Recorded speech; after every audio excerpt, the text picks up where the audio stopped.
धन्यवाद संचालक महोदय, आदरणीय अध्यक्ष महोदय, विशिष्ट अतिथि महोदय, विशेषज्ञ विद्वान महोदय एवं मेरे सभी सहवक्तागण, सभी को मेरा सादर जय जिनेन्द्र। आज मैं गाथा क्रमांक 160 पर अपने विचार प्रस्तुत करने जा रहा हूं।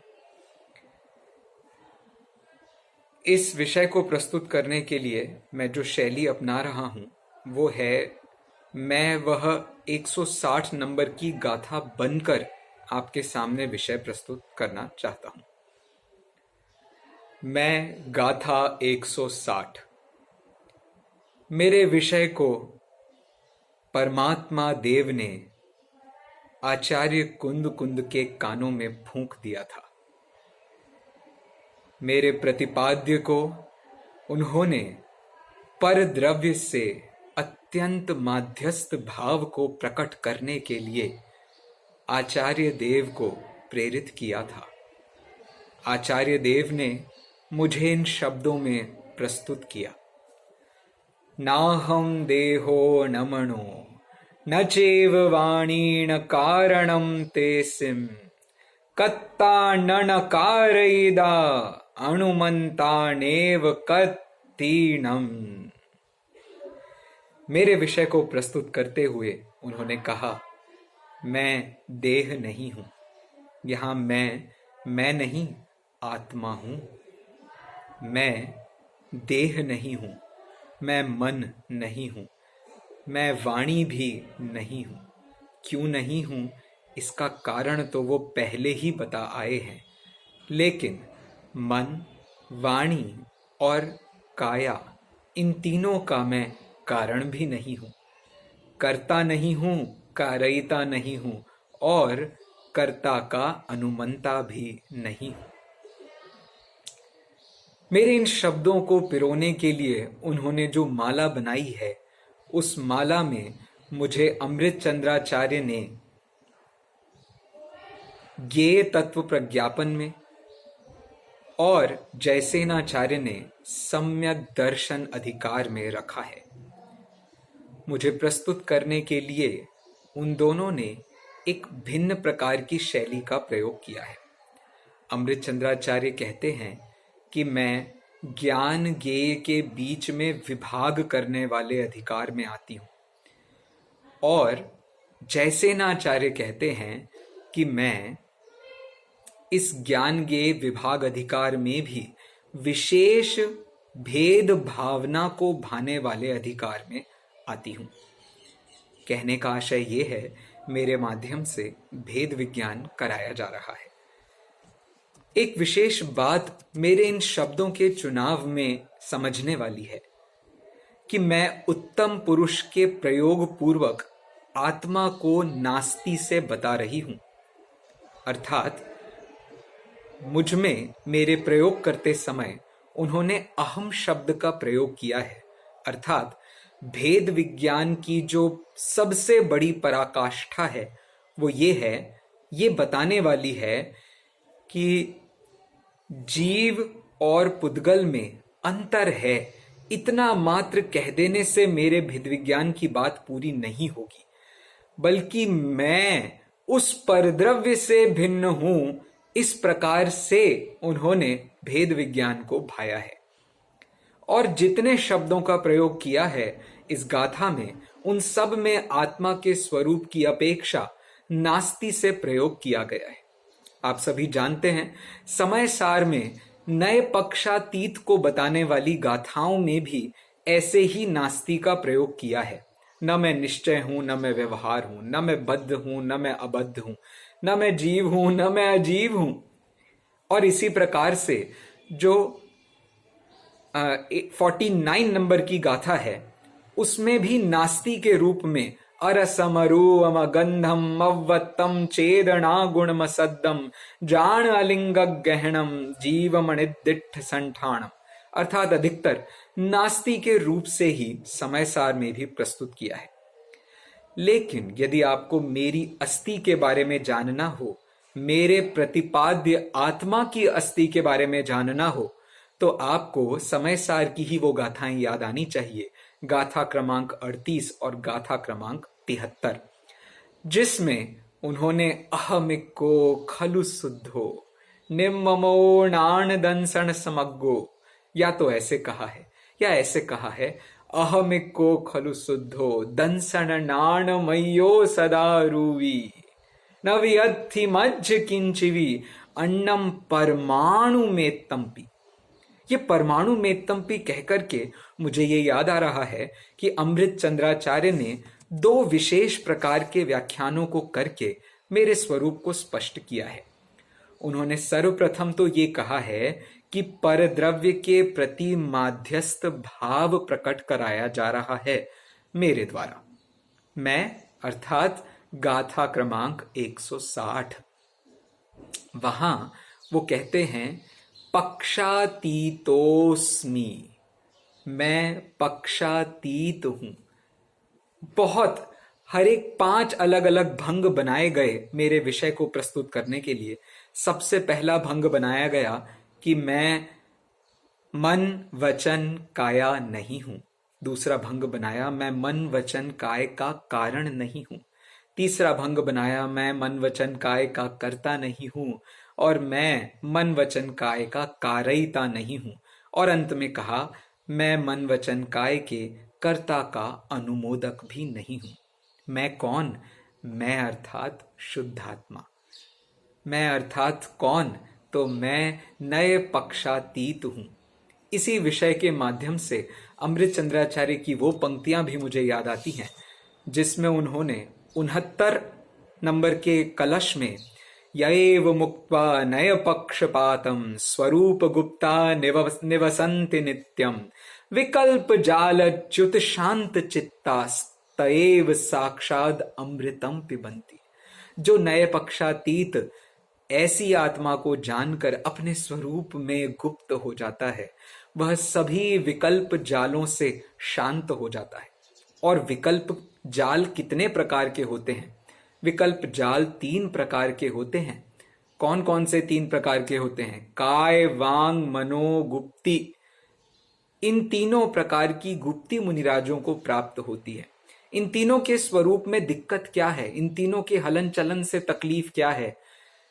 तत्वार्थ सूत्र के सूत्र में कहा गया है कि मन वचन काय की क्रिया को ही कर्म कहते हैं, अर्थात इनके द्वारा कर्म होता है, और स आश्रवः, और वह ही आश्रव है, अर्थात शरीर मन वाणी इन सब के विकल्प को शांत करके जो इन विकल्पों को शांत कर देता है वही साक्षात अमृत का पान करता है।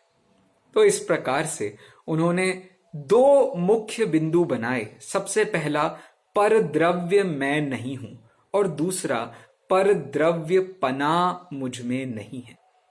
देखिए, अचेतन द्रव्यम न अस्मि, मैं अचेतन द्रव्य नहीं हूं। क्यों नहीं हूं मैं अचेतन द्रव्य? शरीर वचन और मन ये तीनों ही अचेतन द्रव्य हैं, और मैं इन तीनों अचेतन द्रव्य रूप नहीं हूं। इसके बाद जो कारण बताया, कर्ता बताया, कारयिता बताया और अनुमंता बताया, इन चारों के लिए उन्होंने एक शब्द का प्रयोग किया है, और वो अचेतन द्रव्यत्वम न अस्मि, मुझ में अचेतन द्रव्यपना भी नहीं है। इस प्रकार उन्होंने अलग अलग भंगों के माध्यम से मेरे विषय को प्रस्तुत किया। एक और उन्होंने कॉम्बिनेशन तैयार किया, मैं मन वचन काया नहीं हूं, मन वचन काय का कारण भी नहीं हूं। यहां तो उन्होंने संपूर्णतया मैं मन वचन काय नहीं हूं, मन वचन काय का कारण नहीं हूं ऐसा कहा। और कर्ता, कारयिता और अनुमंता इन तीनों के लिए ऐसा कहा कि मैं स्वतंत्र रूप से मन वचन काय का कर्ता नहीं हूं, स्वतंत्र रूप से मन वचन काय का कारयिता नहीं हूं, और स्वतंत्र रूप से मन वचन काय का अनुमंता भी नहीं हूं।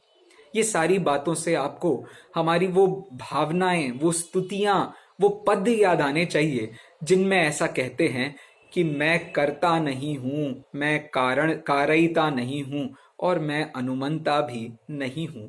अर्थात ऐसे बहुत सारे भंग बना करके एक और मुझे जीवाधिकार के रूप में तत्वार्थ सूत्र का ही सूत्र याद आ रहा है, जिसमें उन्होंने 108 प्रकार से मैं क्या नहीं हूं उसका प्रस्तुत किया। 4 कषाय मल्टीप्लाइड बाय 3 योग मल्टीप्लाइड बाय कर्ता कारयिता अनुमंता। इस प्रकार से उन्होंने ये प्रस्तुत किया कि मैं कौन नहीं हूं। इसी प्रकार के विषय को आगे प्रतिपादित करते हुए जयसेनाचार्य ने भी ऐसे ही भावों को प्रस्तुत किया है। जयसेनाचार्य ने बहुत ही कम से कम शब्दों में अपनी बात को रखते हुए इतना कहा कि मैं किसी भी पक्षपात से, मैं अर्थात आत्मा किसी भी पक्षपात से रहित हूं। और क्यों हूं? क्योंकि मैं माध्यस्थ भाव को धारण किए हुए हूं। इसी विषय को और विस्तार देते हुए प्रवचन सार अनुशीलन में डॉक्टर पंडित हुक्मचंद जी भारिल्य, जिनको हम छोटे दादा भी कहते हैं, उन्होंने इसको बहुत सारे अनेक प्रकार के प्रमाणों से बहुत पल्लवित किया है। वहां उन्होंने वृंदावन दास जी के कवित्वों के माध्यम से इस बात को प्रस्तुत किया। काल से जो पुद्गल कर्म हैं वो ही इस प्रकार से मन वचन काय के रूप में परिणमित होते आए हैं, और ये जिनवाणी को सुनकर जानकर अब मेरी वो मान्यता, मेरा जो परद्रव्य के प्रति स्नेह है वो पूरी तरीके से नष्ट हो जाए, इस प्रकार की भावना उन्होंने भाई है। गुरुदेव श्री जब इस विषय का व्याख्यान करते हैं तो व्याख्यान करते हुए उन्होंने सबसे पहले ज्ञानी और अज्ञानी इन दोनों की मान्यताओं को अलग अलग रख के इस विषय को प्रस्तुत किया है। जो अज्ञानी जीव होता है वो अपने आप को परद्रव्य का कर्ता भी मानता है, कारयिता भी मानता है और अनुमंता भी मानता है, और वो इतना परतंत्र हो जाता है इन्हीं के कार्यों में कि वो अपना सम्यक ज्ञान रूपी धर्म को भूल जाता है। और धर्मी कैसा होता है? धर्मी ऐसा होता है कि जो जब वाणी निकलती है तो बहुत से जीवों का लाभ होता है, इस प्रकार की अनुमोदना से भी बहुत परे होता है। वो इस प्रकार के भावों को भी अपने चित्त में नहीं लाता है। वाणी इत्यादि के प्रति उसे कोई भी पक्षपात नहीं होता है। तो वाणी के प्रति पक्षपात नहीं, तो क्रिया के प्रति, काय के प्रति पक्षपात नहीं, तो मन के प्रति भी कोई पक्षपात नहीं। इस प्रकार से ज्ञानी के भावों को प्रस्तुत किया जाता है। तो फिर मैं हूं कैसा? तो मैं अत्यंत ज्ञाता तृष्टा भाव से रहता हूं। परगेयों के प्रति मुझे कोई भी ज्ञाता रूप परिणमन नहीं होता है। जैसा कि हमने समय सार के 49 नंबर की गाथा के माध्यम से इस विषय पर भी थोड़ा विचार किया था, तो वहां पर जो भंग बनाए हैं, मैं परद्रव्य रूप नहीं हूं, परद्रव्य के गुण रूप नहीं हूं, मैं स्वामी न होने से द्रव्य इंद्रिय रूप भी नहीं हूं, भावेंद्रिय रूप भी नहीं हूं, मैं सामान्यों में व्याप्त हूं, विशेष रूप नहीं हूं।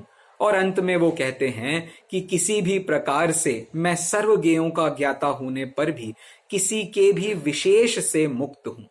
इसी प्रकार के भाव इस गाथा में भी प्रस्तुत करते हुए मेरा स्वरूप अर्थात गाथा क्रमांक 160 का स्वरूप उन्होंने यहां प्रस्तुत किया है।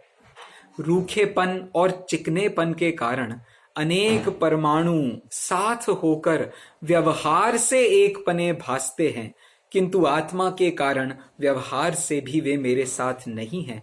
इस प्रकार का भाव आप आगामी वक्ताओं से सुनेंगे। मैं अंत में अपनी बात को विराम देते हुए इतना ही कहता हूं कि ये जो 160 नंबर की गाथा है वो ये कह रही है कि मैं मन वचन काय का कारण, कर्ता, कारयिता, अनुमंता कुछ भी नहीं हूं। यह कहकर उनके निमित्त नैमित्तिक संबंध से होने वाली औदैक, क्षायिक, क्षायोपशमिक और क्षायिक अवस्था को भी दरकिनार कर मैं मात्र पारिणामिक भाव स्वरूप हूं, इस बात का निर्णय करने वाली यह गाथा है। यह गाथा स्व समय में स्थित अनुभवी ज्ञानी धर्मात्माओं का हार्द है, कारण शुद्ध समय सार की हुंकार है और माध्यस्थ भाव रूप और माध्यस्थ रूप भाव के माध्यम से सहजता अथवा प्रवचन सार का मूलभूत प्रतिपाद्य साम्य भाव की परिचायिका है। अंत में मैं संयोजक, आयोजक एवं सत्र के अध्यक्ष, विशेषज्ञ महोदय एवं अन्य सर्व सामान्य विशेष जनों से अपनी प्रत्यक्ष अनुपस्थिति के लिए हृदय से क्षमा प्रार्थी हूं। धन्यवाद।